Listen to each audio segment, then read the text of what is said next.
Hello, everyone. Hi, everyone. Thank you so much for attending the annual Rothgerber Moot Court Competition final round. We are very excited to see all of you here today with us. If you can just take your seats, please make sure your cell phones are either turned off or on silent. Our competitors have been working tirelessly for months for tonight's event, and we want to make sure to show them the respect that they deserve. We also have esteemed judges with us tonight, so we want to make sure that we're putting on our most professional image.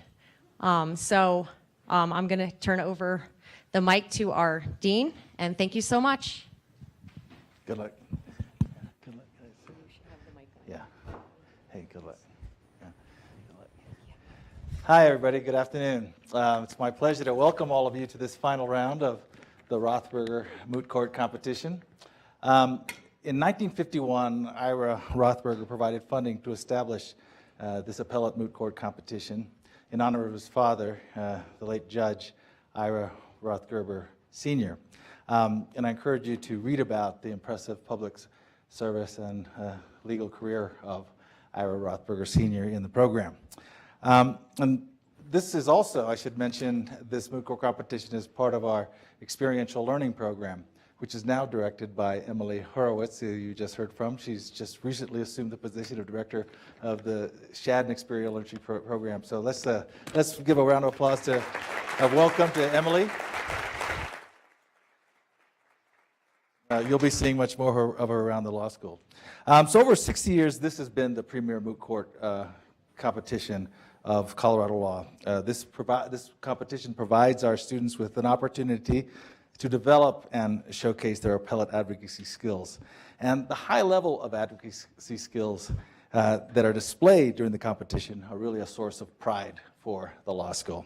In the tradition of the competition, students this year competed in opening rounds with a briefing of a problem and participating in multiple preliminary rounds of oral argument. A total of 24 students competed in the preliminary round of this year's competition, and subsequent rounds winnowed down the participants, the competitors, until there were just the four before you today. Congratulations to this year's four finalists, Austin Slaughter, Leah Travis, Andrew Fisher, and Leah Fugere. We wish you the best, each of you the best of luck in this oral argument. I'm told that, as usual, this year's competition was fierce. It reflected the hard work, dedication, and talent of our students. It is certainly an honor to be a finalist, but I want to acknowledge all of the students who participated in this competition. It's one thing to read about oral arguments, to see them, but there's nothing like really doing an oral argument. So the experience that each of you gained, each of the participants gained in participating in the competition will benefit you in your careers, whatever, in your learning and in your careers, whatever your future may hold. Part of the rich tradition of this competition is also the distinguished panel of judges that come to judge the competition.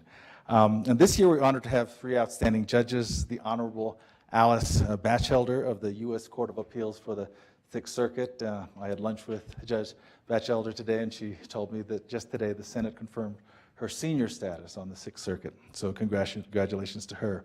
Also, the Honorable Brian Boatwright of the Colorado Supreme Court will be on the bench, as well as the Honorable Matthew Grove of the Colorado Court of Appeals.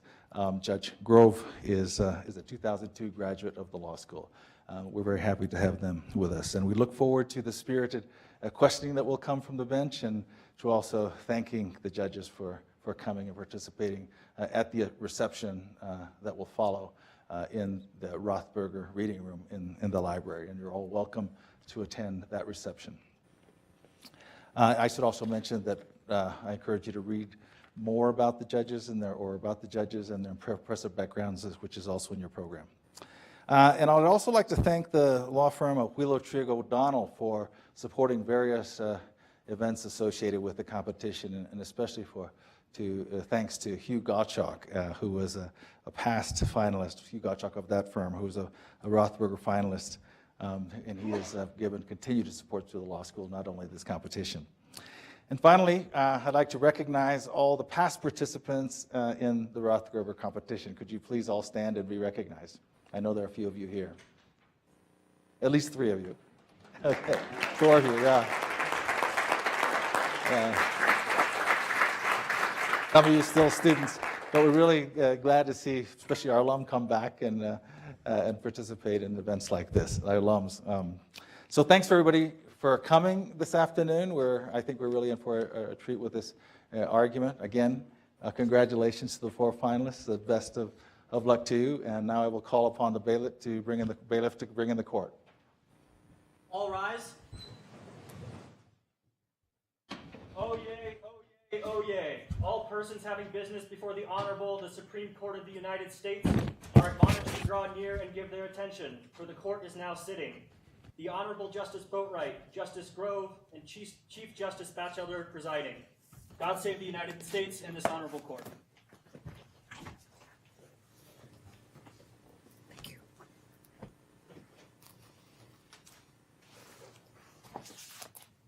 You may be seated.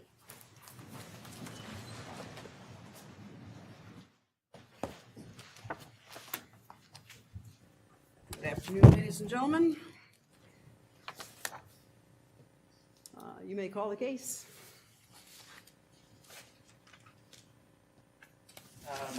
This is Dragontown v. Hooper. And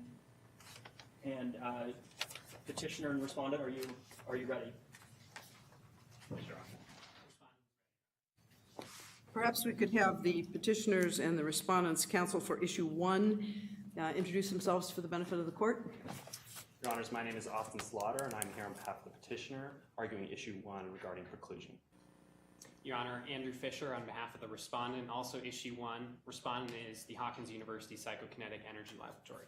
Excellent, thank you so much. Is the petitioner ready to proceed? Yes, Your Honor. You may.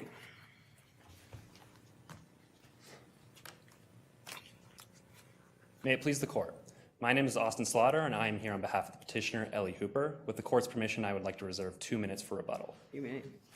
Your Honors, this case concerns whether it is appropriate for a victim of torture who has sought refuge within the United States to be precluded from bringing her torture claim against her alleged perpetrator.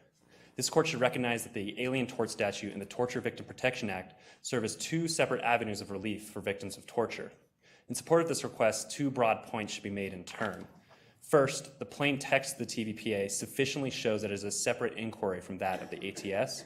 And 2, that the legislative history surrounding the TVPA demonstrates that it was never intended to preclude torture claims brought under the jurisdiction of the ATS. Mr. Sauter, good afternoon. Tell me, what rule are you asking us to adopt? We are asking this court to adopt a rule that there needs to be clear congressional intent in either the text of the TVPA or in the legislative history showing that the Congress intended the TVPA to preclude the ATS. So what you kind of asked us what you want. What is the rule? Are you asking us to say there is not clear intent? Tell me what's the holding? What do you want us to say? This court should defer to Congress until Congress has decidedly spoken on the issue regarding the TVPA and the ATS. All right, thank you. Under the United Nations Convention Against Torture, all members of the human family, irrespective of legal jurisdiction, have an inalienable right to be free from acts of torture. The Alien Torture Statute serves as the jurisdictional mechanism through which the petitioner has brought her claim. While the Torture Victim Protection Act certainly supplements certain aspects of the ATS, it does not supplant the scheme entirely. Starting with the text of the TVPA, the largest omission contained with the TVPA is there is no clear repeal, replace, or preclude language. This court has held in Posadas v. City National Bank of New York that preclusion by inference is sharply disfavored without congressional intent to do so. And in that case, the court held that if there are 2 complementary acts, the latter act should be merely held to be a continuation of and not a replacement of the first act. So here, the TVPA is merely an extension of the remedy under the ATS and not a replacement of the ATS. Moreover, Section 2A of the TVPA defines individual as merely human persons. So only human persons that have claims brought against them are liable under the TVPA. Now that's significant because the ATS still allows entity or corporate liability. In fact, Kennedy's plurality opinion in Jesner stated that violations of international human rights protections can be cited to show that corporations should be subject to liability for the crimes of their human agents. So this court should not hold that the TVPA precludes the ATS because otherwise it'd be precluding corporate liability outright. Furthermore, the definition of torture contained within the TVPA is separate from that of the Convention Against Torture, which is the common law norm we are here. The petitioner has brought her claim. Under Section 2B of the TVPA, it requires that torture have custody or physical control. Now, the Convention Against Torture has no such language, and that's significant because Respondent is contending that the TVPA is codifying the common law understanding of torture. However, there are two distinct definitions of torture at issue, and the TVPA is not codifying the international understanding in the present case. What do we look to determine what the common law standard of torture is? So we look to the Law of Nations, and here the Law of Nations regarding torture is the United Nations Convention Against Torture, and that is the common law understanding on the international stage. Furthermore, the TVPA contains numerous procedural requirements which are not contained within the ATS. Section 2B of the TVPA has an exhaustion of remedies requirement, and no jurisdiction within the United States has imposed that exhaustion requirement onto the ATS. In fact, the Ninth Circuit in Sarai v. Rio Tinto found no congressional intent for an exhaustion requirement to be held onto the ATS. What language would we need to look to find that Congress had that intent? The legislative history would need to show that Congress is codifying the common law international understanding of torture. And that is just not present in the case. The text does not have that language, and neither does the legislative history. What would the language be that we would look for in that? I'm sorry, could you repeat I mean, what if it were the intent of Congress? Can you give me examples of language that define that? It would be language that states we are enacting the TVPA in response to torture claims that are brought under the ATS. And if you look to the legislative history, there's no such language that's like that. All right, thank you. Furthermore, the TVPA and the ATS are independent of each other because they rely on separate grants of jurisdiction. The ATS in of itself is a grant of jurisdiction, while the TVPA is not.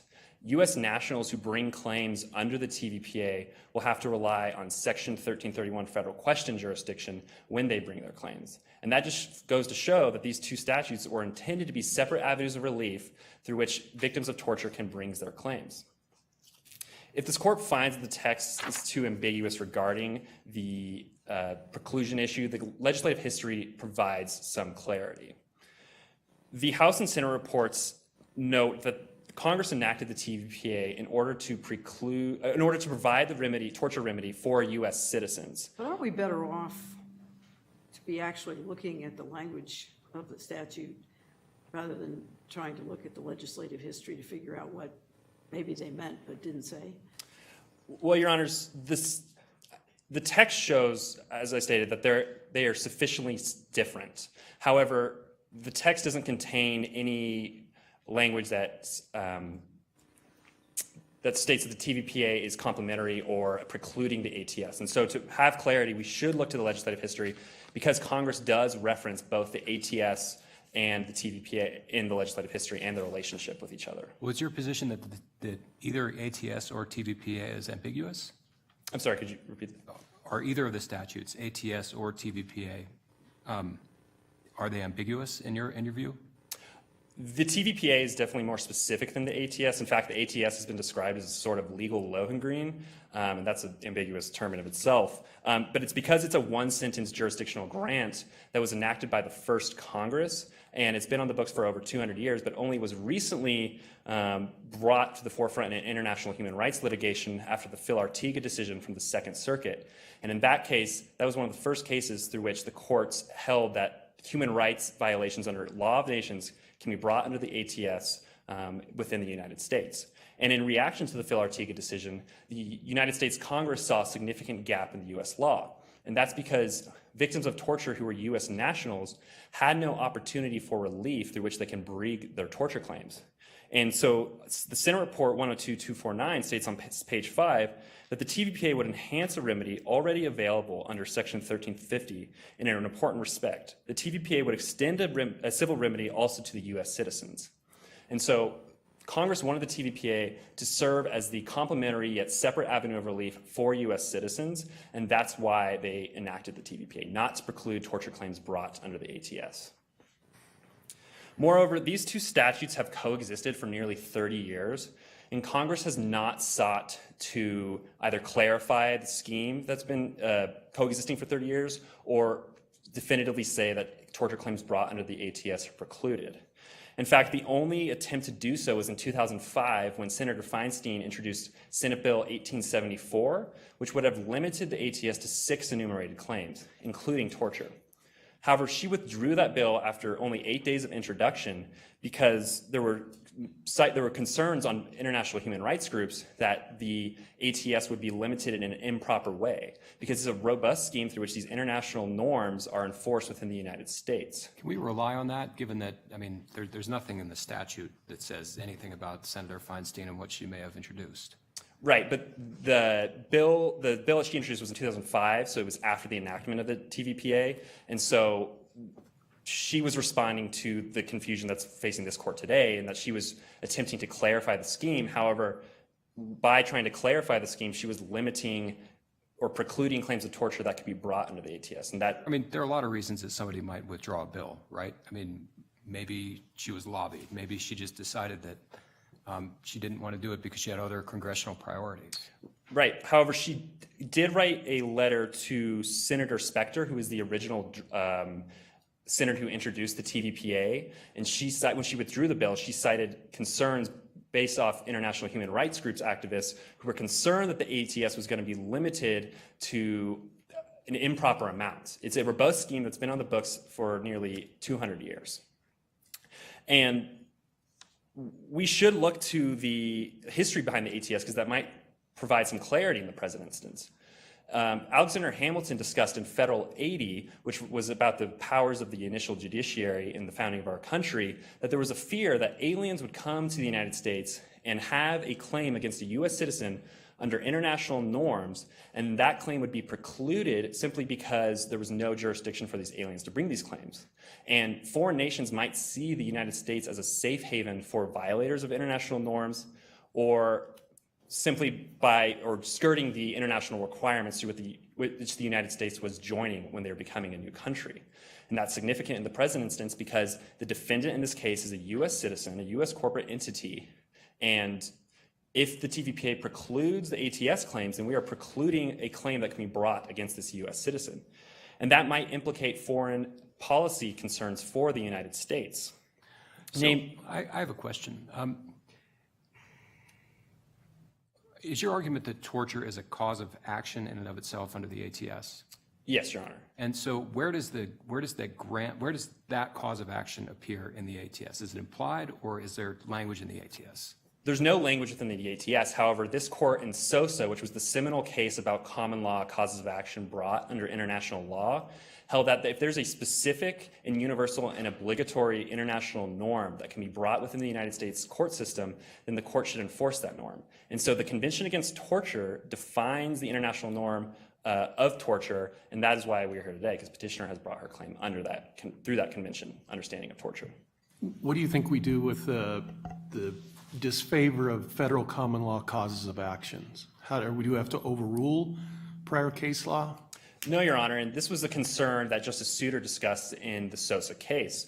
He stated that international law, common law, was the limited exception through which the courts would allow these common law claims to be brought, however, with vigilant doorkeeping to ensure that only meritorious claims brought under the international common law were brought within the United States. And so the international law is the exception to the rule. Is there any limit on that? I mean, if you read Justice Souter's opinion, and he talks about a narrow range of things that could be brought, but what would we use to narrow that? In that case, the norm needs to be specific, obligatory, and universal. And in that case, the claim was brought under the United Nations, the Civil Rights Constitution that was passed by the United Nations. However, Justice Souter noted that that wasn't a specific and obligatory and universal norm because it was neither self-executing within the United States, nor was it obligatory. And however, the convention meets both of those requirements in the present instance.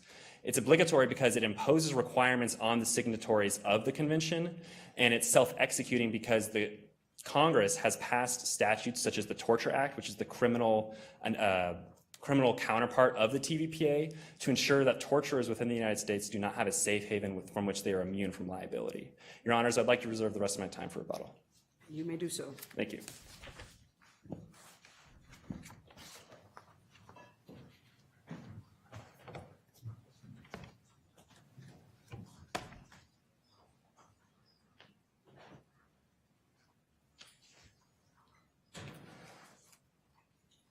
May I proceed? You may.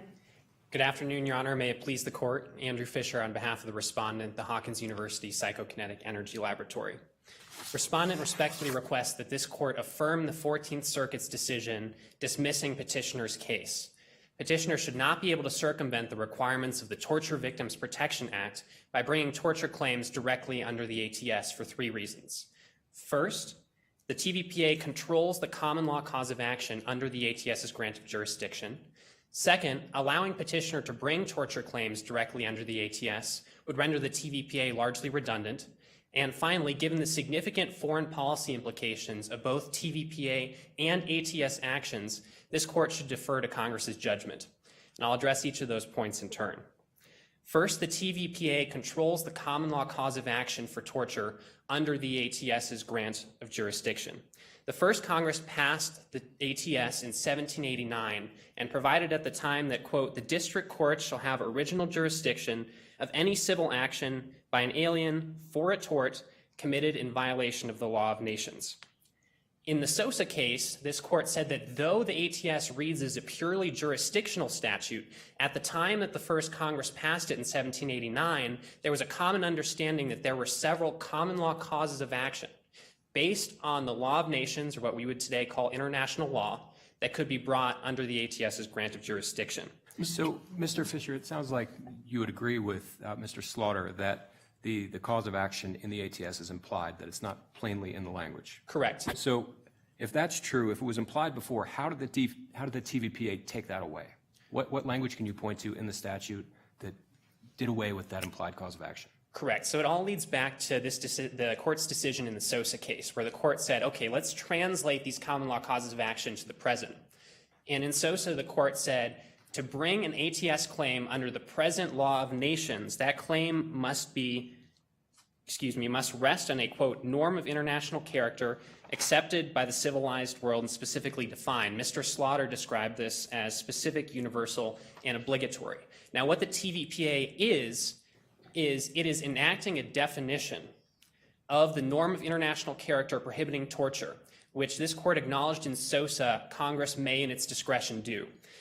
Sosa specifically said, quote, where there is no treaty and no controlling executive or legislative act or judicial decision, resort must be had to the customs and usages of civilized nations. Now, in this case, the TVPA is such a controlling legislative act, which by defining the norm of international character prohibiting torture, limits ATS torture claims to that definition. Mr. Fisher, let me stop you there. I go back and forth on all the language here, but I'm struck by the fact that we have somebody coming that's impoverished, that was tortured by, do you agree she was tortured? Your Honor, this is a... Based on the allegations. Your Honor, this is a 12b6 case. If this court decides to send the case back down to the district court, the respondent intends to challenge several of petitioner's factual allegations.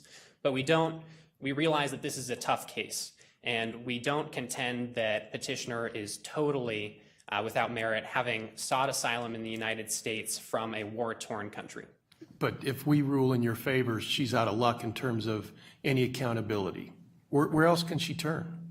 Your Honor, she's not out of luck with regard to any accountability. The crux of this case is that the TVPA's definition limits liability for torture to individuals. Petitioner is suing an organization which the TVPA doesn't allow.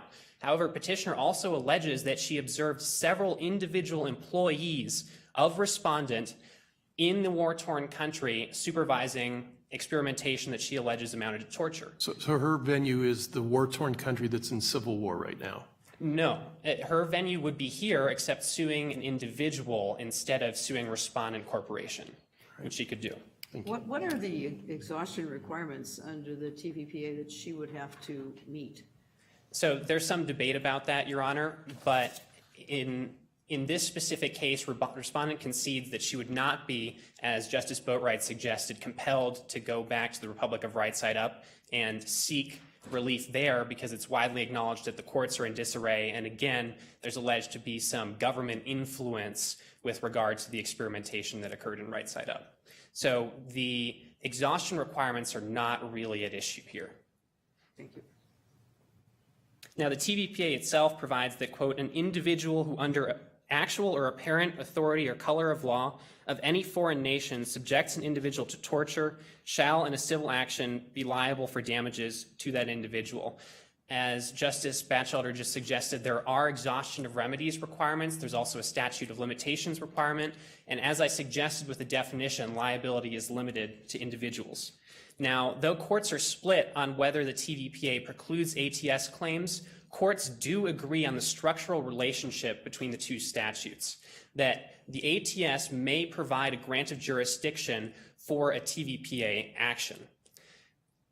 Now, that structural relationship, the ATS providing jurisdiction and the TVPA providing a cause of action, suggests strongly that the TVPA controls the cause of action. In other words, that a plaintiff must meet the TVPA's torture definition in order to bring a claim under the ATS. Now, the TVPA's legislative history, which Mr. Slaughter explored in some detail, suggests, in fact, that Congress understood this structural relationship. They understood when they enacted the TVPA that in enacting the TVPA, they would be limiting the ATS common law claim for torture. Before you get into the legislative history, do you agree that or disagree that we should look at it at all? The legislative history? Yes. I agree that the court should look at the legislative history. Petitioner tends to think, respondent tends to think the legislative history actually tilts in its favor. And respondent also tends to agree that the actual statutes are not of very much help here. So regardless of whether it helps you, I think my question is really, do you think there's an ambiguity in the statute that would release us to look at the legislative history? Somewhat. The ambiguity is not in the statute. It's in the common law cause of action for violations of the international norm prohibiting torture, which can be brought under the ATS's grant of jurisdiction. So it's really an interaction between ambiguity in the common law and the TVPA, which is not clear about what it's trying to do with the ATS. Okay. Now, the Senate report specifies that, quote, the TVPA incorporates into U.S. law the definition of extrajudicial killing found in customary international law. Now, extrajudicial killing is the second offense that the TVPA covers, and Congress explicitly recognizes in the TVPA's legislative history that it was importing the definition into the TVPA from international law, and that's the same thing that's happening with torture here. Congress is defining the norm of international character, which in turn restricts the common law cause of action for torture under the ATS's grant of jurisdiction. Congress specifically said that the TVPA includes, quote, word for word, the understandings included by the Senate concerning the definition of torture in the Torture Convention. That's Catton that Mr. Slaughter mentioned during his argument. Now, the TVPA's legislative history also reflects that Congress intended to preclude ATS torture claims for torture directly under the ATS's grant of jurisdiction. Congress said at that point, quote, claims based on torture or summary executions do not exhaust the list of actions that may be appropriately covered by the ATS. That statute should remain in force to permit suits based on other norms that already exist or may ripen. With that language, Congress is suggesting that the TVPA is removing these norms, torture and extrajudicial killing, from the common law, but that the ATS should continue to allow claims based on other norms. What other norms? So, for example, when in 1789 Congress first passed the ATS, some of those common law norms that were recognized were violations of safe passage, interference with ambassadors, and piracy. And the respondent assumes that those remain in force, and then we would have to apply the SOSA court's standard for determining whether any other present-day law of nations create ATS claims. Now, Mr. Slaughter... So are you suggesting that the TVPA occupied the field but only a limited part of the field? Yes, Your Honor, somewhat. This isn't a preemption case because we're not dealing with an issue of federalism or an issue under the Administrative Procedure Act. It is more an issue of statutory displacement of the common law. But yes, with regard to torture and extrajudicial killing, the TVPA is occupying the field, so to speak. Well, I understand that it's not a preemption case. I mean, preclusion would probably be the better word. I mean, what test should we apply if it's not, federal versus state preemption to determine how to determine whether it is precluded? Well, I think it's the court's standard test when it comes to the interaction of a statute and the common law. It's the displacement test articulated in Milwaukee v. Illinois and countless other cases. It's always been this court's policy that a statute trumps common law, and that's what's happening here. But also that displacement of common law is disfavored, right? And it has to be specific. That is correct, Your Honor. So as you can tell, a lot of the controversy here revolves around the legislative history. And it's respondents' position that the legislative history is actually fairly clear given the situation. The reason we're dealing with some ambiguity is because there are good policy reasons for restricting liability for torture to individuals versus corporations, but it would be politically unpopular for Congress to essentially come out and say, by the way, we're making it more difficult for you to bring torture claims. And so given that, the legislative history is about as specific as we could expect.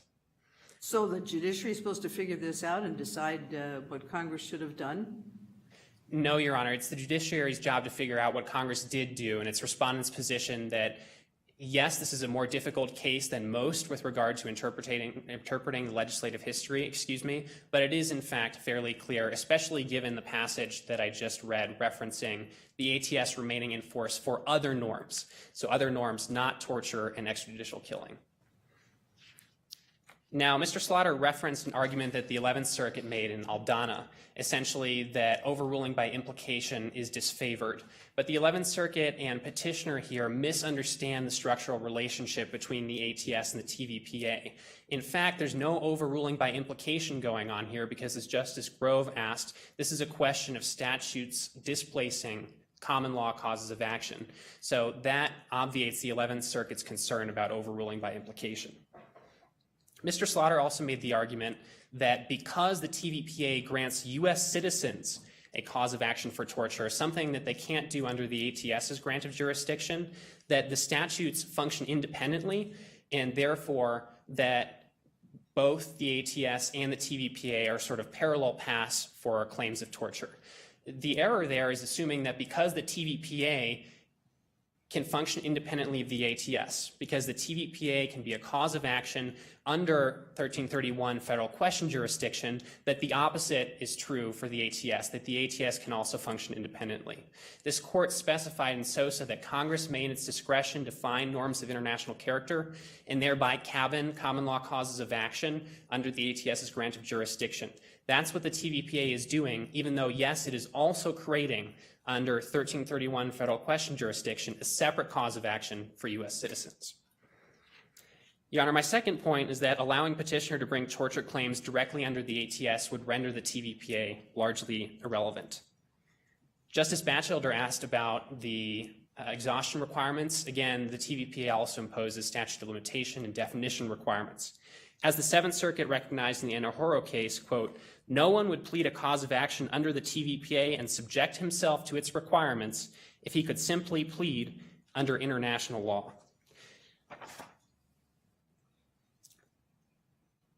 Your Honor, the district court in this case addressed Petitioner's case specifically and said that, quote, Petitioner's decision to bring her claim under the ATS appears to be a specific and strategic choice to get around the restrictions imposed by the TVPA. And that's, again, the distinction between individual and corporate liability. And if this court is going to allow Petitioner to circumvent the TVPA's requirements, it will be largely redundant, with the exception of Mr. Slaughter's point about providing a cause of action for U.S. citizens. Your Honor, my third point is that given the significant foreign policy implications of both TVPA and ATS actions, the court should here defer to Congress's judgment. The court has a long history of acknowledging that the court lacks the resources, experience, institutional knowledge, and quite frankly, constitutional authorization to insert itself into the area of foreign relations. The court also acknowledged in Jesner that Congress, when it was drafting the TVPA, quote, took care to delineate the TVPA's boundaries. In doing so, it could weigh the foreign policy implications and, as a consequence, specified who may be liable, created an exhaustion requirement, and established a limitations period. Congress's considered judgment as to who should be liable for torture under the ATS's grant of jurisdiction is reflected in the TVPA. For the foregoing reasons, Respondent respectfully requests that this court affirm the 14th Circuit's decision dismissing Petitioner's case. Petitioner should not be able to circumvent the requirements of the TVPA by bringing torture claims directly under the ATS. Thank you. Thank you, counsel. Rebuttal?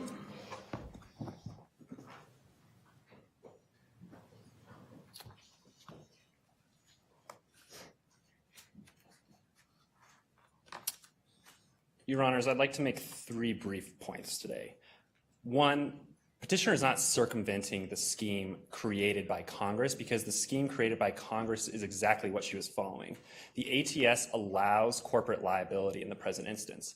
And if the TVPA precludes the ATS, then she has no other place to turn to. And Justice Boatwright was right, she is out of luck. She would have to turn to the International Criminal Court. However, that requires a state to sponsor her claim. And since she is a refugee of the United States, it would seem odd that the United States would sponsor her claim in the international field against a U.S. defendant. Furthermore, the TVPA does not occupy the field, as Respondent said, and the Seventh Circuit said in Inoharo, because the understanding of this international norm is continuously evolving. The TVPA enacted an understanding of torture as it was in 1991. However, that standard is continuing to evolve. In fact, in October of 2018, the United Nations heard hearings on a treaty to ensure that corporate accountability is maintained on the international field.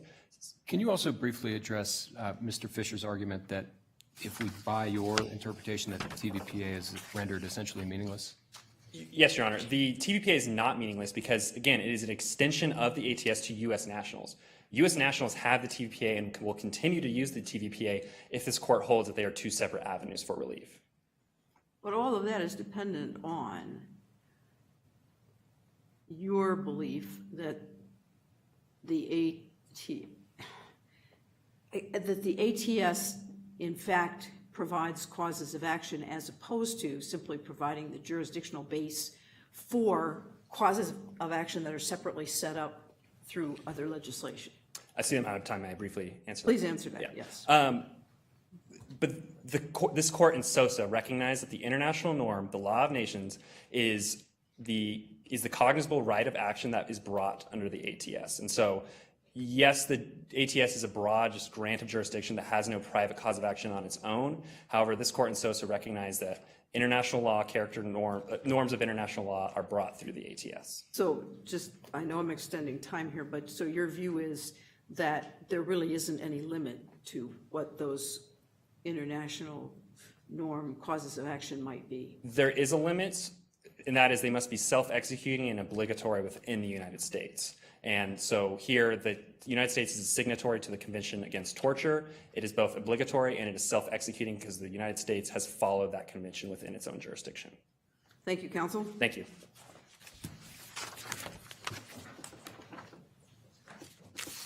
Is the petitioner for issue 2 ready to proceed? Yes, Your Honor.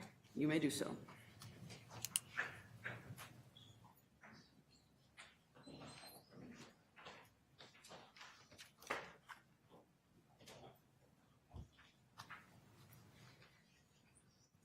Madam Chief Justice, and may it please the court. My name is Leah Travis, and today I'm representing the petitioner, Ms. Ellie Hooper, on the issue of jurisdiction. With the court's permission, I would like to reserve 2 minutes for rebuttal. You may. I have 2 main points to make today, Your Honors.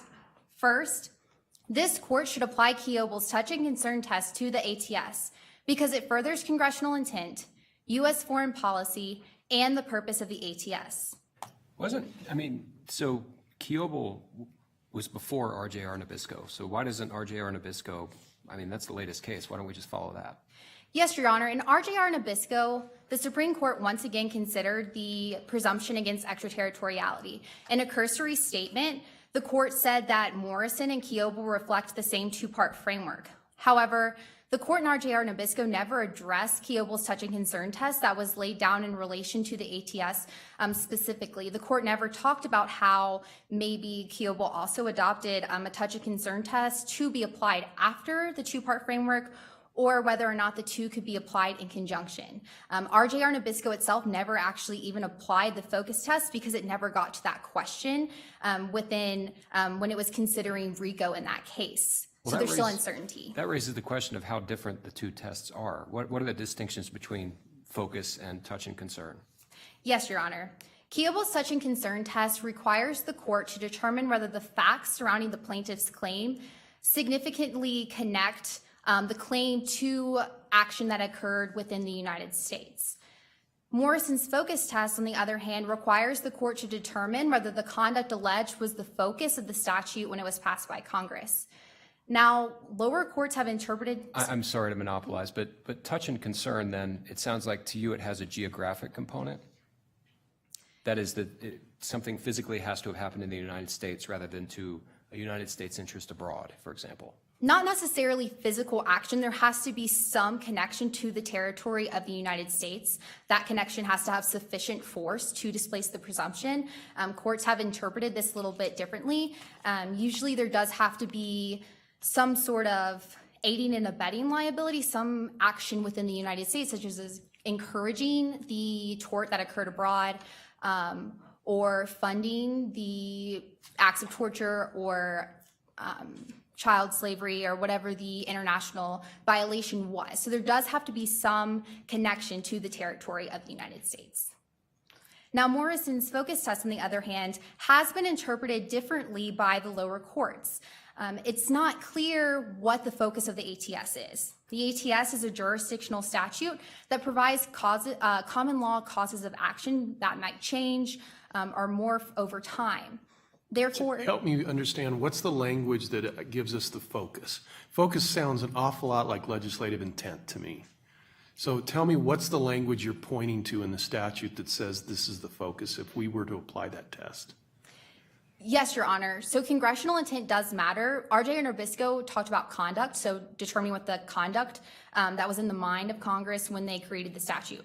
The ATS, in particular, grants federal courts original jurisdiction over any civil tort action brought by an alien in violation of the law of nations or United States treaty. There's no substantive cause of action there.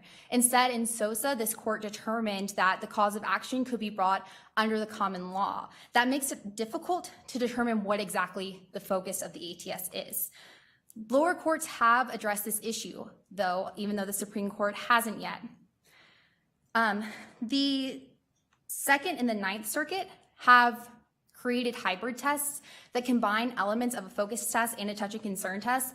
They've interpreted that the focus of the ATS is the claim. So it's not just the tort committed in violation of the law of nations. Instead, it's the claim as a whole. This allows the court to look at the facts surrounding the claim and so allows for a touch and concern analysis. On the other hand, the Fifth Circuit has interpreted focus to mean that it has to be the violation of law of nations. So there has to be, the tort has to occur domestically.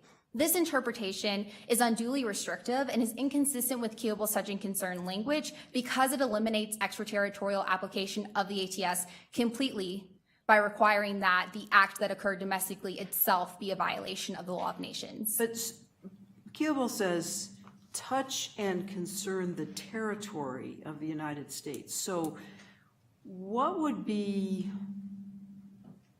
is the function of the territory of the United States?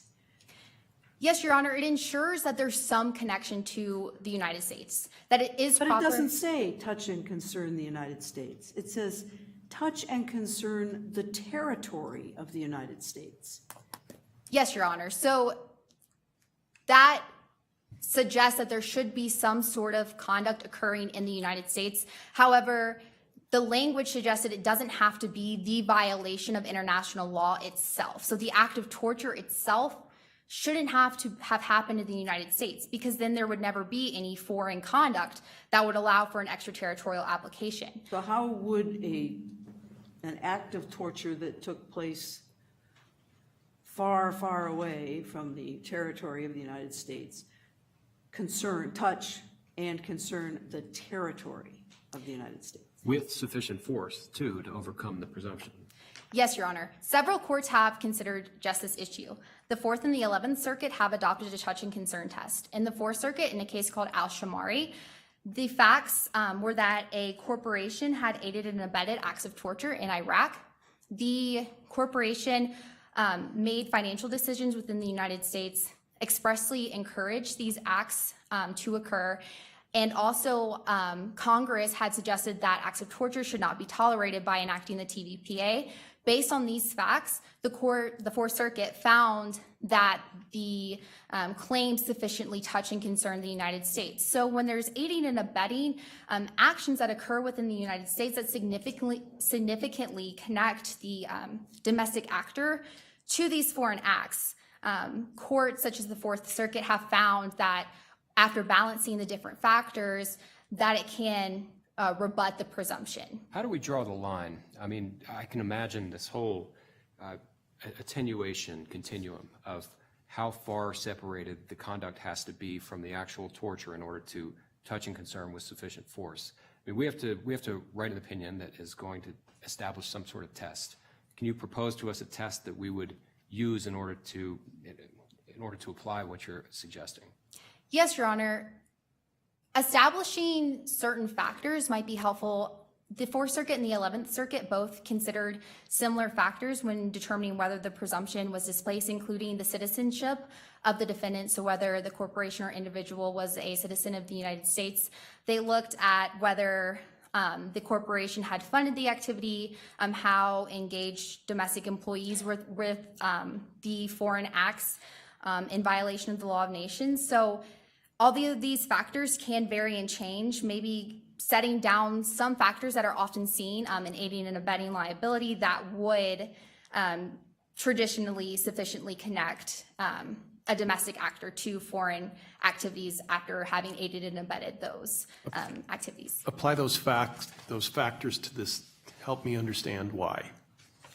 In this case, Your Honor, Huppel has a very strong connection to the acts of torture that occurred in Right Side Up. First of all, Huppel was involved in the establishment of the D&D Center lab where the acts of torture occurred. The director of Huppel, Dr. Brennan, was a dual citizen of the United States and Right Side Up. He also traveled to Right Side Up and committed some of these acts of torture himself. Employees from Huppel also traveled to D&D lab to oversee operations and monitored and directed these acts from within the United States. This suggests a significant connection between the two. Like in Al-Shamari that I mentioned earlier, there the court found the presumption displaced when the corporation expressly encouraged those acts. Here, Huppel also expressly encouraged these acts of torture because they couldn't commit these same experiments domestically because it would have violated ethical rules within the university. Similar to another case, a Ninth Circuit case called Nestle, where the presumption was rebutted. In that case, the corporation directly benefited from the continuation of child slave labor abroad. Employees also went and oversaw the operations. That's extremely similar to the case here, where employees from Huppel went to oversee the operations and also directly benefited from the continuation. So based off of those two cases, there's a significant connection that would suggest that the presumption should be displaced in Ms. Hooper's case. All right, thank you. The touch and concern test should be applied to the ATS because it furthers congressional intent. When the ATS was first passed, the first Congress had 3 international norms in mind: violation of safe conducts, mistreatment of ambassadors, and piracy. Piracy implicitly involves extraterritorial application. When you step onto the deck of a pirate ship or any ship, you're stepping into the jurisdiction of whatever flag that ship is flying. In fact, Chief Justice Marshall in 1818 stated that piracy was an offense against the nation under whose flag the vessel sails and within whose particular jurisdiction all on board the vessel are. This suggests that the first Congress understood that in some circumstances, extraterritorial application would be appropriate. Similarly, one purpose of the ATS is to hold modern-day pirates liable for their actions. Torturers are certainly modern-day pirates. They're common enemies of mankind, just like pirates were back in the late 1700s. Another purpose of the ATS is to prevent international discord. Applying only a focus test to the ATS would actually create international discord, not prevent it. The United States has an obligation under the United Nations Convention Against Torture to hold torturers found within their jurisdiction liable for their actions. If we apply a focus test to the ATS instead of a touch and concern test, torturers could see that the United States could be a safe haven where they could continue to aid and abet these violations of the law of nations abroad and continue acting within the United States uninhibited as long as they outsourced these criminal acts or hired someone else to physically commit the action abroad. This would certainly implicate foreign policy for the United States.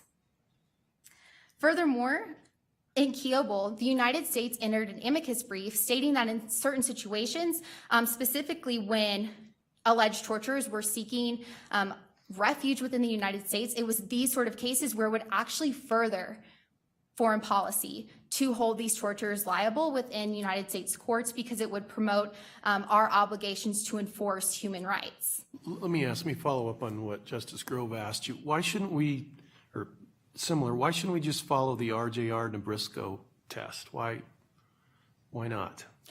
Your Honor, in Kiobel, by laying down the touch and concern language instead of simply applying the focus test, the Supreme Court suggested that the ATS is different. It's a different sort of statute because it's a jurisdictional statute that applies common law causes of actions. Therefore, it's not easy to determine the focus. The court didn't determine the focus in that case. Therefore, RJR Nabisco suggests that a focus analysis is still relevant. However, Kiobel suggests that the touch and concern test should also be involved when considering an ATS claim to see whether the claim is sufficiently connected to the United States. If we do apply the focus test, do you lose? No, Your Honor.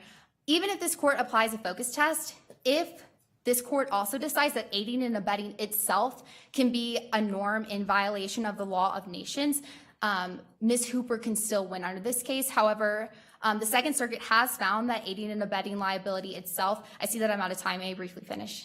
Please do. Okay. The Second Circuit has found that aiding and abetting liability itself can be a norm in violation. So that way, the norm itself, aiding and abetting, would have occurred domestically under a strict interpretation of the focus test. So Ms. Hooper could still win under that interpretation. In conclusion, we ask that this court reverse the decision of the 14th Circuit. Thank you. Thank you.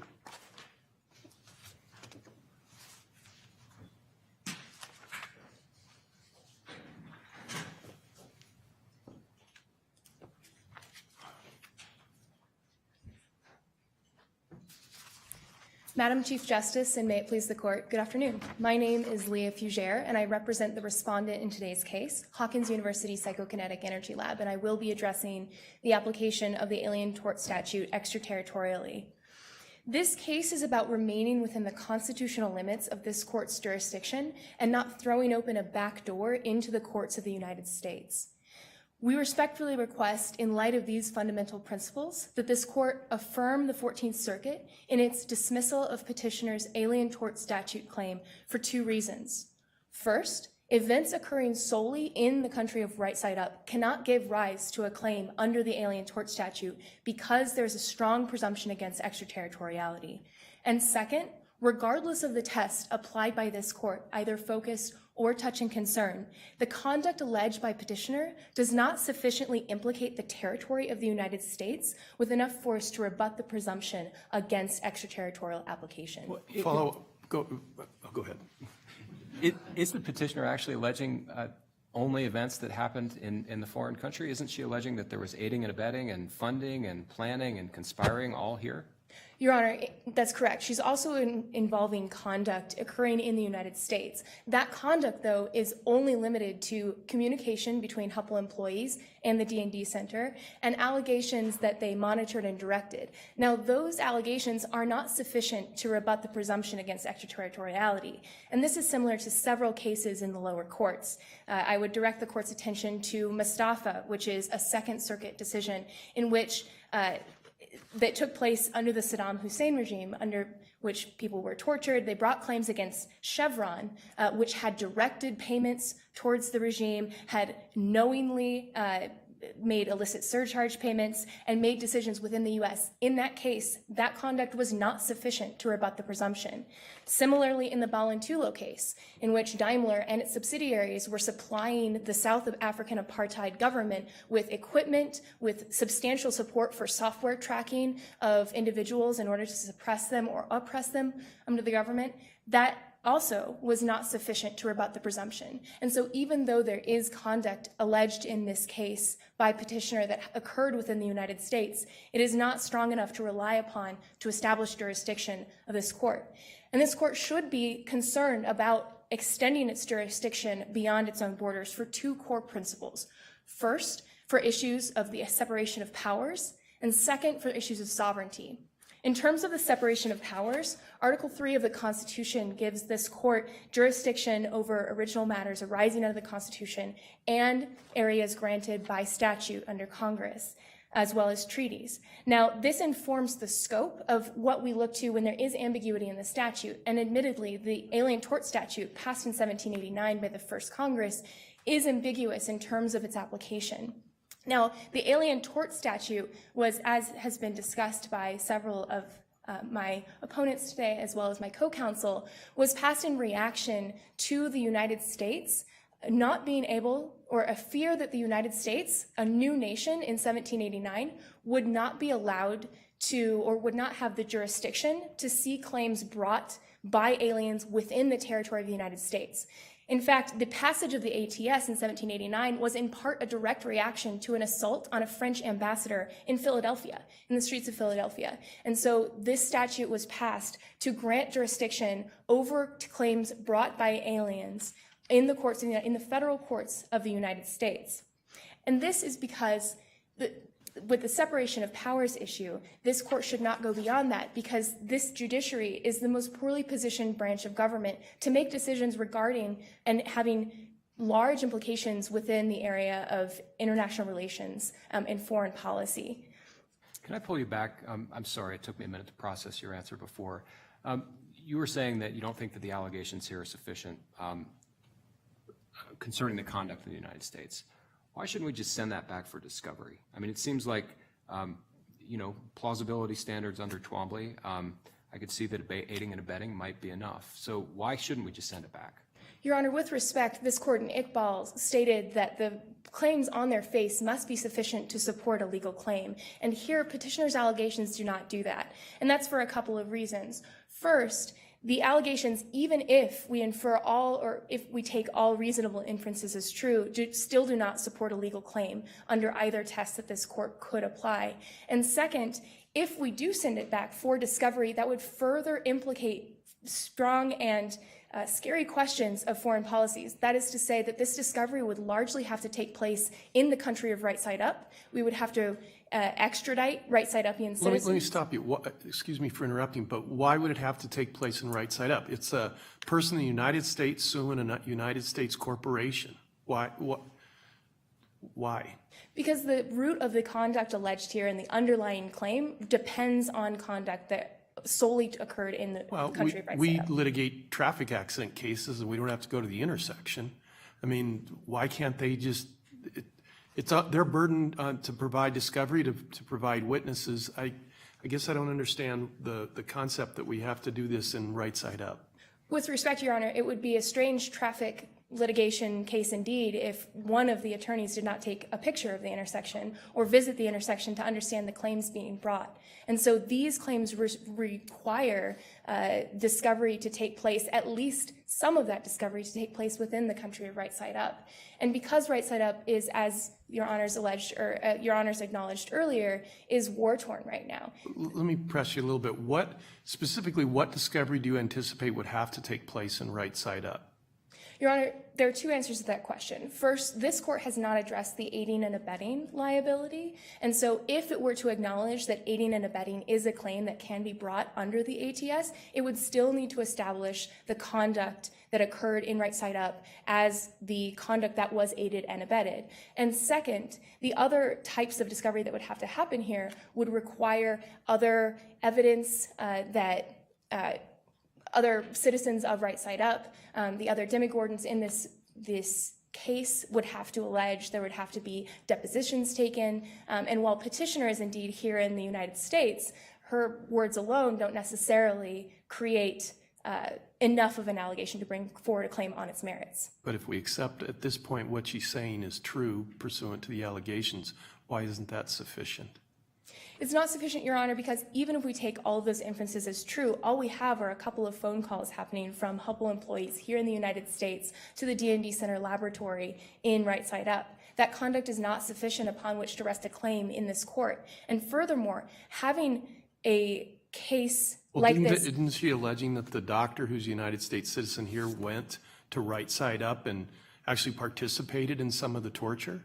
Yes, Your Honor, but that torture occurred entirely in the country of Right Side Up, which no one is contesting here can be brought in the court of the United States. And so therefore, remanding this back or putting this back down for discovery or asking for further evidence here would actually would frustrate foreign policy here. But didn't the doctor, I mean, she alleged that she saw a doctor from Hubble in Right Side Up, and presumably that he was an agent of Hubble when he was there. So it's not just about the conduct that's there. I mean, it's Hubble allowing their agent to go there and act on their behalf.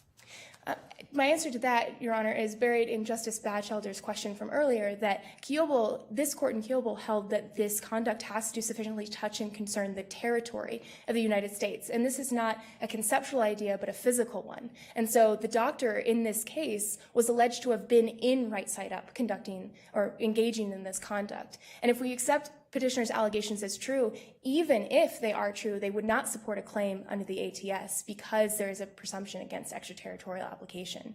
So you place emphasis on the word territory. Why? Your Honor, because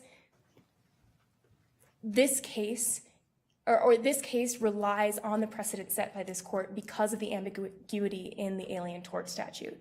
So that is to say that in Kiobel, the justices chose their words carefully to implicate the territory. And that's rooted in other principles of federal jurisdiction. That is to say that the federal judiciary should only have limited amounts of jurisdiction because once it goes past the territory of the United States, it is more appropriately addressed by the legislature and by the executive because it becomes automatically a matter of foreign policy. And this is acknowledged in the record in this case, in, for example, this court's opinion in Sosa, which acknowledged that the ATS was passed to provide safe passage to diplomats and safe conduct, as well as possibly claims of piracy. Now, piracy, I would respectfully disagree with my opposing counsel here. Piracy is necessarily an act that takes place extrajudicially or extra-jurisdictionally, meaning that the high seas have no jurisdiction. And so the Congress, in passing this, acknowledged that the territory of the United States has to be considered when bringing these claims, and this is furthered by the precedent of this court. This also raises significant issues of sovereignty, and as I've alluded to, if these claims are allowed to be brought forward, this would be the United States reaching into the sovereignty of another foreign nation. And the ATS was passed, in fact, for this very reason, because it was intended to provide a forum for aliens within the United States when there was a fear that they may not be able to have relief for their claims. Now, that is based in the idea that a foreign sovereign may reach into the territory of the United States. Inversely, we cannot reach outside of the territory of the United States and infringe on the sovereignty of another country. My second point here is that regardless of the test used, petitioners claim fails to sufficiently implicate the territory of the United States to establish subject matter jurisdiction. And so, as your honors have alluded to, both of the tests here are based on the same inquiry. How is the territory of the United States involved? And is that involvement sufficient enough to allow for jurisdiction? So under the focus test, this focus test was articulated by the court in Morrison. And in Morrison explicitly stated that the inquiry into the focus must be based on the focus of congressional concern. And Respondent is asking this court here to hold that the focus of the ATS is not on conduct, as lower courts have misapplied this precedent, but rather the focus of the ATS is on the grant of jurisdiction to aliens who suffer harm within the territory of the United States. This would clear up the confusion between the focus test and the touch and concern test, because it limits ATS claims to the territory of the United States or in cases where that territory is sufficiently involved. Let me ask, go ahead. But there isn't any language in the ATS that is thus limited. No, Your Honor, that precedent has been developed since. And I would remind the court that this kind of case, the ATS was rarely used for 191 years until it was reapplied in Filartiga in 1980. And so much of our precedent comes from a modern understanding of international law. And so therefore we have to look to the precedent here held by this court in order to understand the ATS as it's being applied in a modern environment. The focus test was explicitly adopted, therefore, in this court by Nabisco. And Your Honors have acknowledged this, that Nabisco explicitly said that we use the focus test when looking at issues of extraterritorial application. And so here, if this court holds that the focus of the ATS is upon granting aliens jurisdiction, or a forum for aliens who are harmed within the territory of the United States, this would be in line with what this court held in both Morrison and Nabisco, and not unsettle that precedent in Nabisco. And even if this court applies the touch and concern test, going against the precedent of Nabisco, Petitioner's claim does not sufficiently touch and concern the territory of the United States. And I also would remind the court about the cases including the Adhikari case, which was out of the Fifth Circuit, in which Nepalese citizens were allegedly trafficked through a United States military base in Iraq 1 year after the invasion. And even in that case, even though there was direction from the United States, there were employees who knew of this conduct, the court still did not find that applying the touch and concern test, that there was sufficient conduct in the territory of the United States to rebut the presumption. I would also remind the court about Balintula, which I mentioned earlier, a case from the 11th Circuit called Doe v. Drummond, in which case there was no jurisdiction for companies that were actually funding paramilitary groups in Colombia. Let me ask you, if you prevail on this issue, wouldn't we essentially be allowing United States corporations to aid and abet torture so long as it occurs off our territory? Just go far enough out on a ship. You can do what you want. Your Honor, that's outside of the question of this particular case because the facts alleged do implicate the territory of the United States, though not. I know, but we have to write a rule. So what rule do you want us to write then? Is there a mileage requirement? I mean, what's the rule? Your Honor, the rule would have to be sufficient enough to not implicate issues of foreign policy such that it would violate separation of powers principle and sovereignty issues. Giving me goals, tell me what the rule is. What do we write? What is our holding? The rule here is that the focus test should be applied and that focus of Congress in the Alien Tort Statute was upon a grant of jurisdiction for an injury occurring in the territory of the United States. Now, if there is an aiding and abetting allegation that can come through, that is a separate issue for this court to consider at another time. If I briefly may conclude? You may. The strong presumption against extraterritorial application of the Alien Tort Statute speaks to the drastic consequences if this court holds for Petitioner in this case. And regardless of the test applied by this court, Petitioner's claim does not implicate the territory of the United States sufficiently to rebut that presumption. I would remind the court that Petitioner needs to win on both of the issues presented today in order for her case to go forward. And for the foregoing reasons, we ask that this court affirm the 14th Circuit in its dismissal of Petitioner's claim. Thank you. Thank you, counsel. Rebuttal?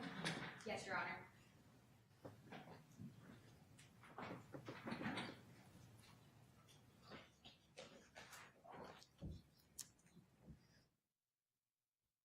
May it please the court. Your Honors, I have two brief points to make on rebuttal today. First, Ms. Hooper's allegations are sufficient at this stage in the litigation, and second, allowing her claim to go forward will not impermissibly infringe on the sovereignty rights of the right side up. First, Respondent suggested that there wasn't enough domestic conduct in this case to find the presumption rebutted. However, the facts here mirror many of the lower court cases that did find the presumption rebutted, such as the Fourth Circuit in Al-Shamari, the Ninth Circuit in Nestle, and the Second Circuit in Mustafa. Furthermore, we haven't even had discovery in this case, as Justice Grove pointed out.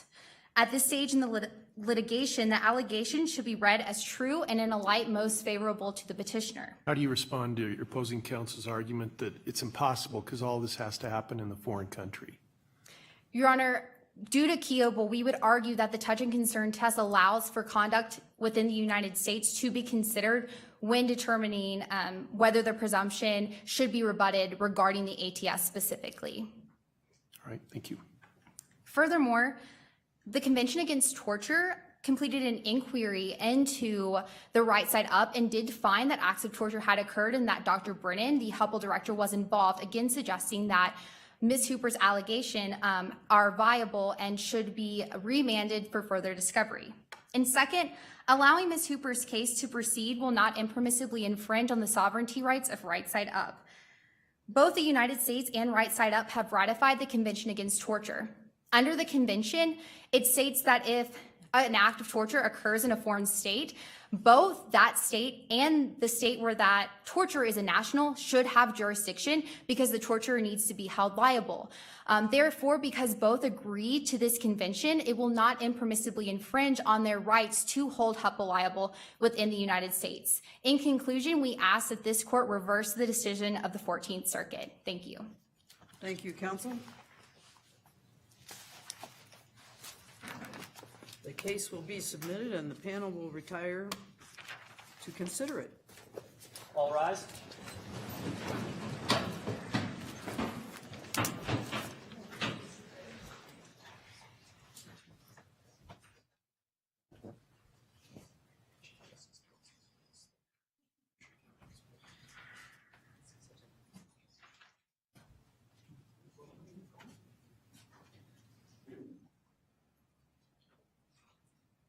Okay, everyone. Applause to our competitors.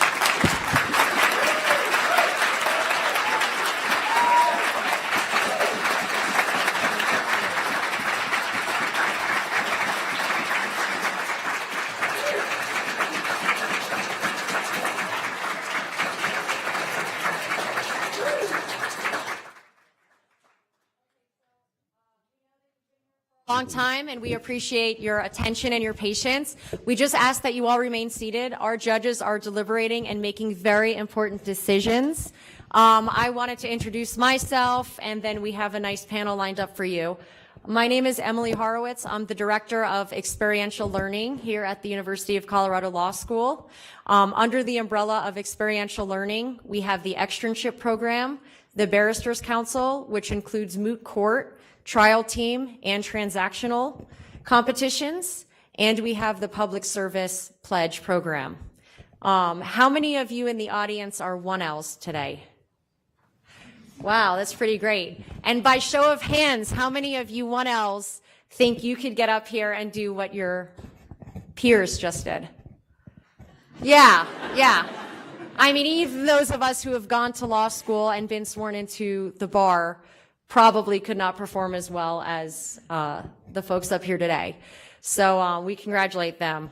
As you can see, participating in trial team, moot court, and the transactional competitions here afford you an amazing opportunity to hone your legal research writing and your oral advocacy skills. So we strongly encourage you to consider participating in these activities in the next year.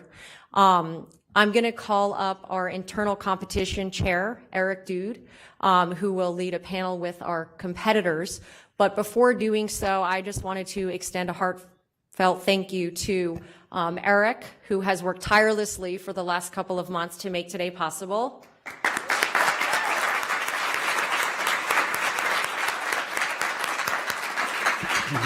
I also would like to recognize our events department and our communications departments for their hard work today as well.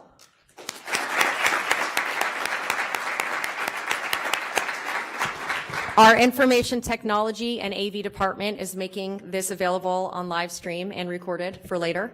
And also Jonathan McGuire, who is the chair for the Barristers Council Moot Court Division, has worked very hard to make today possible as well.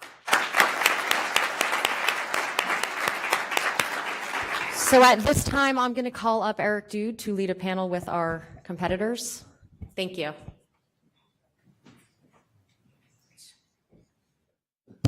Okay, thank you everybody for coming. That was really incredible. It was really cool for me to see that happen because we've all been working together for a very long time, and I knew they were prepared. They thought they weren't, but obviously they very much were. So one more time, if we can get a round of applause for them.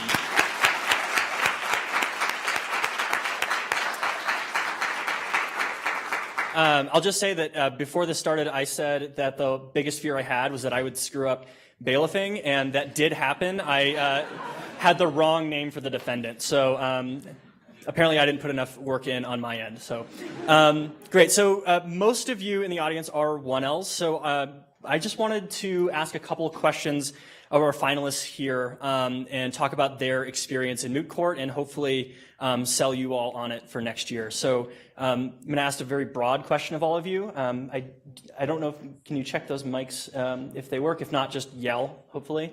The first question I just wanted to ask all of you is, why did you get started at moot court? And why did you keep doing it after you did it once? Okay.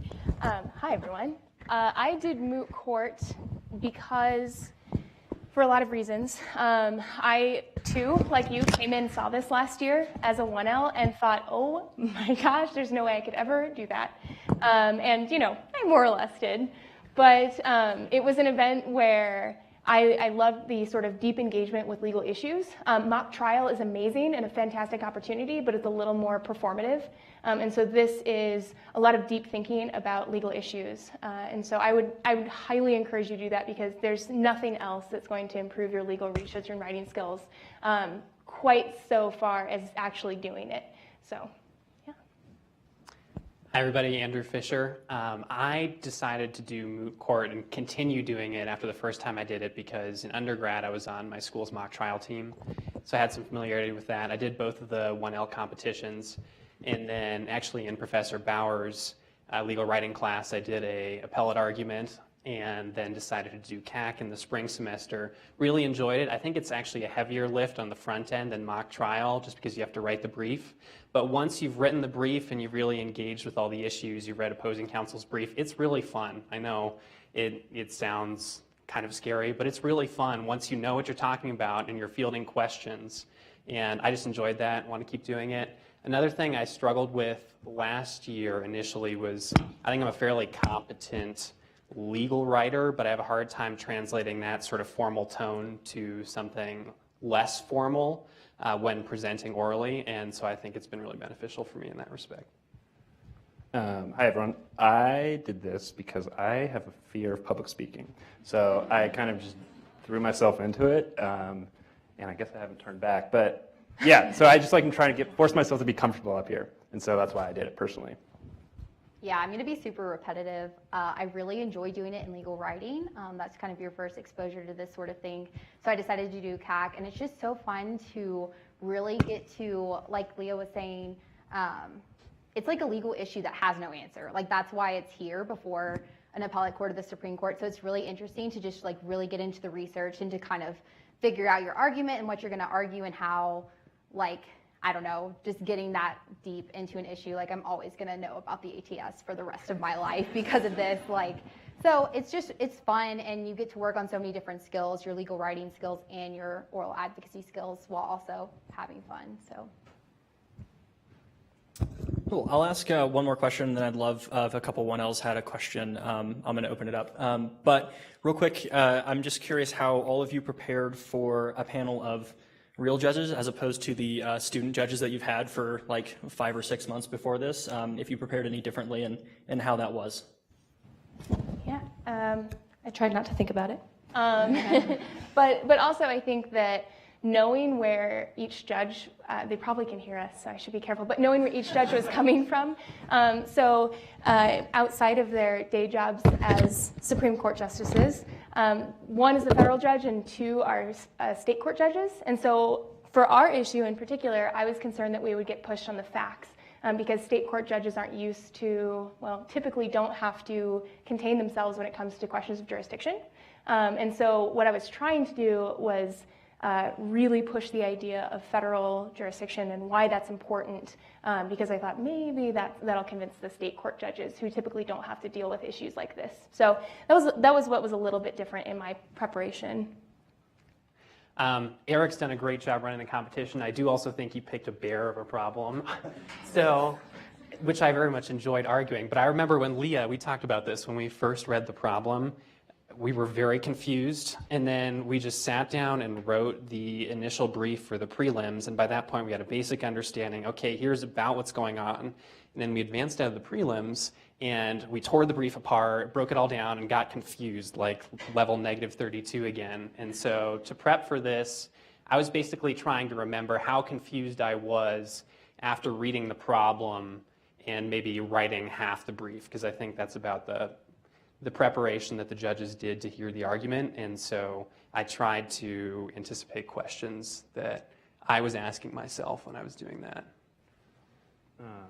I don't think I did anything differently from the student judges and the judges here, but I do prep by just talking to myself all the time and just talking about this problem and thinking of questions that are going to be asked, and whether I was driving or eating, I was thinking of answers. And so that's how I prep. I don't know. So I was a lot of just talking on my own and kind of weird. Yeah, I just tried really hard to understand the legal issues as much as I could.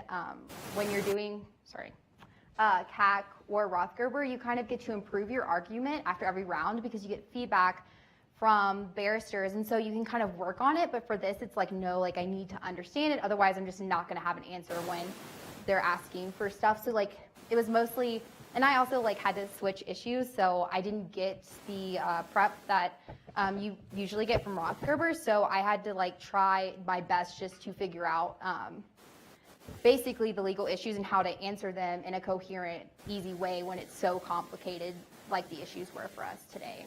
Yeah. Shout out to Leah, who is the only one of us who had to switch issues from all of the preliminary rounds and rewrite an entire brief, and she did an incredible job. So she did amazing. Yeah, I'll echo that. That was that's a lot of work. You might call it double the work. Okay, so I would like to take at least one question. If anyone else have questions, if not, that's all right as well. But I know a lot of you are sitting in the back, so I'm going to stare at you until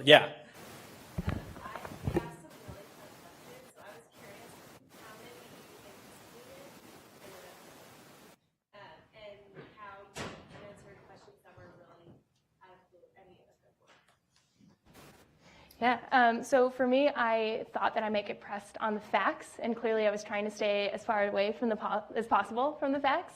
And so minimizing the factual record was actually really important for my side. So I think, with relative success.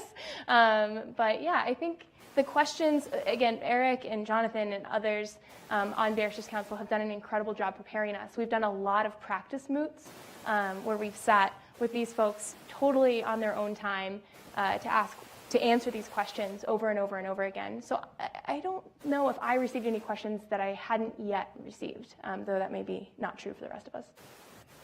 Yeah, I'll mostly echo Leah. I think Eric and Jonathan and the rest of barristers did an excellent job preparing us. That said, I think your best defense to questions is just knowing your case backwards and forwards, because the judges are asking questions when they're confused, and ideally you have thought through pretty much every obvious aspect of your case, and so you're helping alleviate their confusion with your understanding of what's happening. And so I think, yes, prepping specific questions is helpful, but just know your case. Yeah, I agree with Andrew. I try to not think of a canned answer, like a specific answer. I try to really think about what they asked me and try to make it more conversational. So I think, you might even be a disservice to like have a specific answer that you have in your head and then try to fit that into a question. So just try to be more natural, I guess. Yeah. Yeah, I did the same thing. Like, I didn't write out any answers to potential questions. I did try to find something. Well, if they ask me this, like, do I have something I can fall back on? But you can't possibly, like, anticipate everything you're going to get asked. So then it takes a lot of just knowing the law well enough and the cases well enough to kind of put things together on the spot with an answer that makes sense to you and will make sense to the judges. Okay, great. With that, I think we are, I think the judges are done deliberating, so thank you all. And one last time, all rise.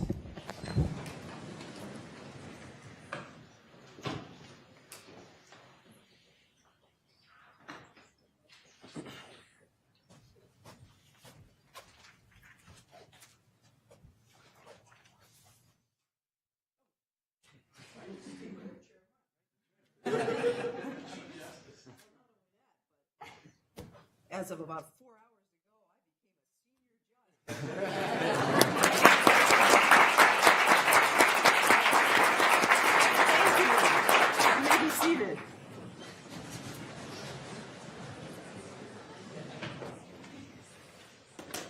Well, I've been an appellate judge for a really long time, a lot longer than any of you guys have been alive. And I just want to say that you really put us through our paces to listen to you, to question you, and now to have to make this decision. So, but we have made the decision. And we have agreed as a panel that the winning team are the respondents.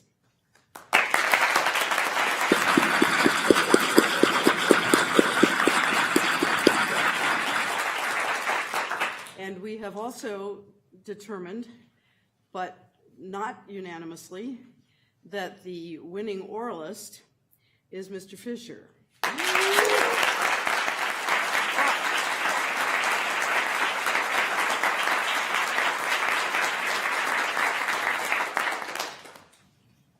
It was this close, Ms. Fougere.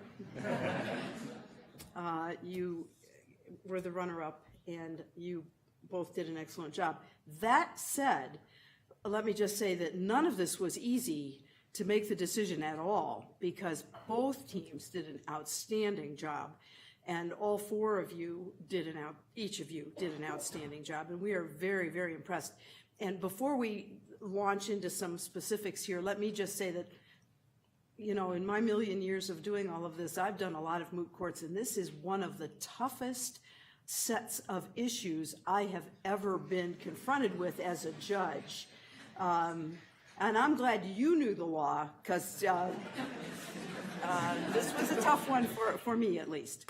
So we do have a few comments that we would like to make, and so I would like, me start? Okay, we'll start with Judge Boatwright. Yeah, I want to compliment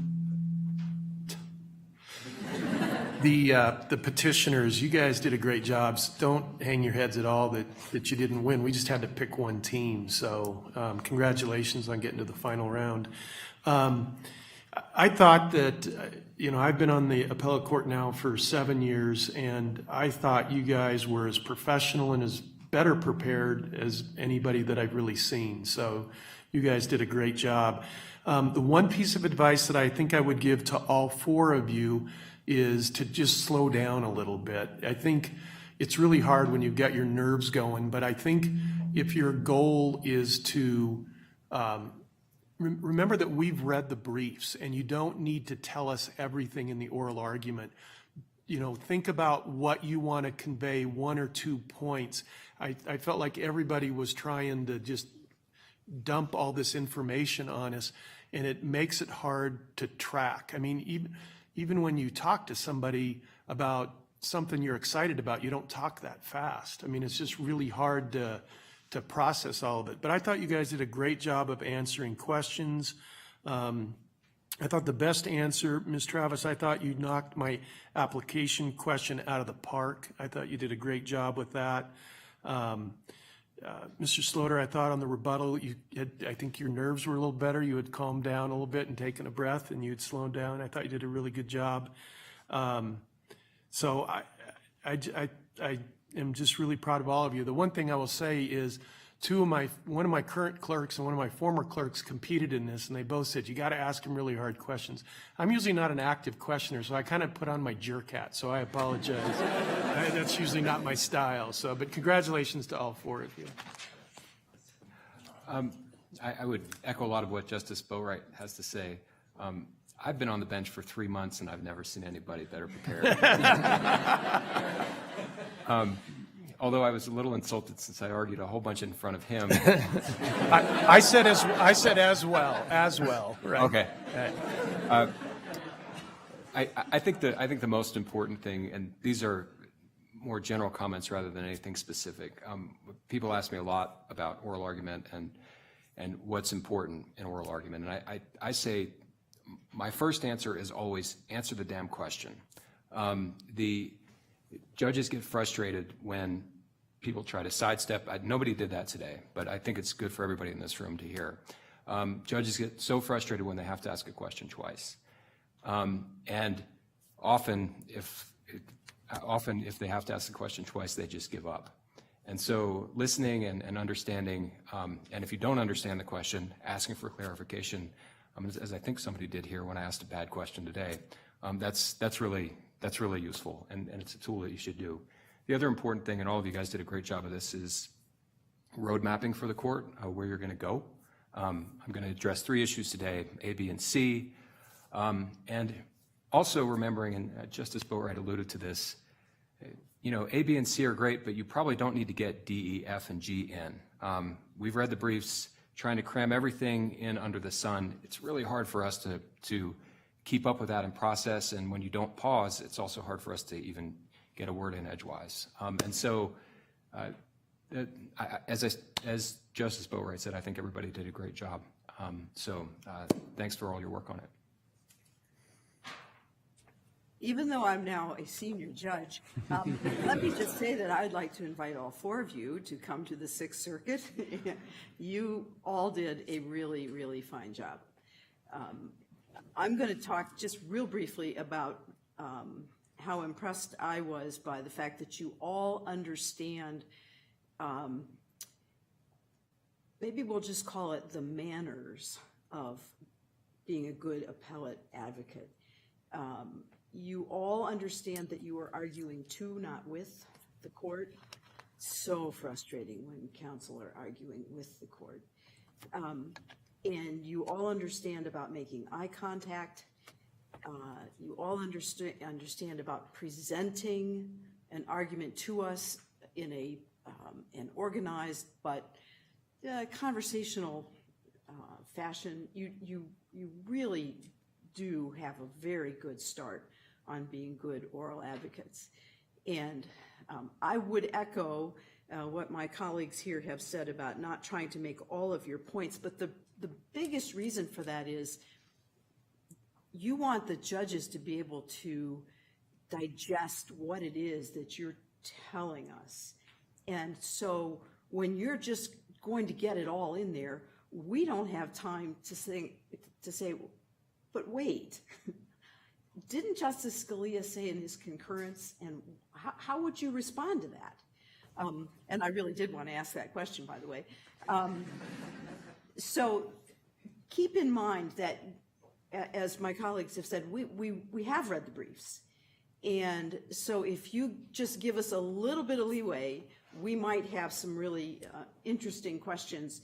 And keep in mind also that many, not all, but many appellate judges are going to ask questions because they really want to hear the answer. I don't tend typically to be a real active questioner, but believe me, if I ask a question, it's because it's a question, and I would like to have you explain this to me. And so you want to give your judges the opportunity to do that. I'm just so certain, having watched you, I've been doing this now, just this kind of judging for 27 years. And so I've seen a lot of advocates. I've seen many oral arguments. And you were as well prepared as almost any that I have seen on any level You really were. And I have absolutely no doubt that you will never do something which I just saw about a month ago. I'd never seen it before, and really, I hope I never see it again. But my law clerks were absolutely thunderstruck, and they're still talking about it. So we had an oral argument, and counsel for the appellee came up to the lectern and said, Your Honors, the most important point here is X. And so one of my colleagues began to ask questions about X. And this guy just didn't have the facts. He told us this was the most important thing, but he wasn't answering our questions. And finally, my colleague said to him, but wait, and he was getting very, not my colleague, but the counsel was getting irritated at these questions. And so finally, my colleague said to him, but you said that this is the most important point here. And he looked at us, and he closed up his materials, and he said, well, okay then. And he went and sat down. Well, the really tough part about it was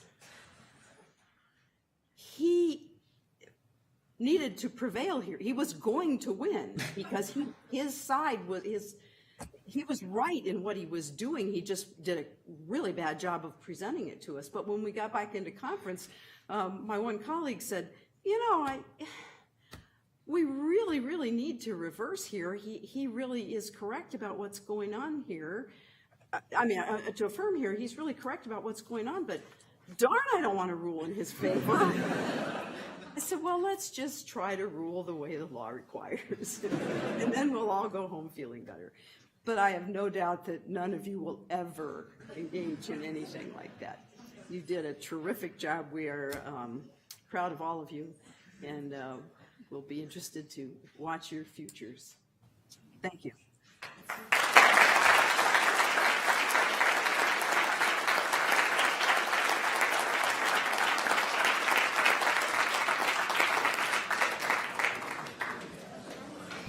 We're going to have a reception in the Rothgerber room in the law library. You have to go up to the second floor to get into the library, and the room is on the first floor in the library. Thank you.